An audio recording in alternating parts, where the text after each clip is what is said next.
चला, या ठिकाणी आपण पाहू शकतो की पंचमुखी शिवलिंग याचं दर्शन घेतल्यानंतर आपण केदारनाथच्या दर्शनासाठी जायचं असतं।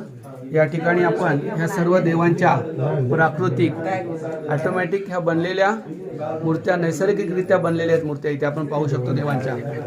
त्यानंतर इकडे सुद्धा आपण पाहू शकतो, या इकडे गरुड भगवान या ठिकाणी इकडे गरुड भगवानची मूर्ती फ्लॅश लाईट मारले बघा तिकडे।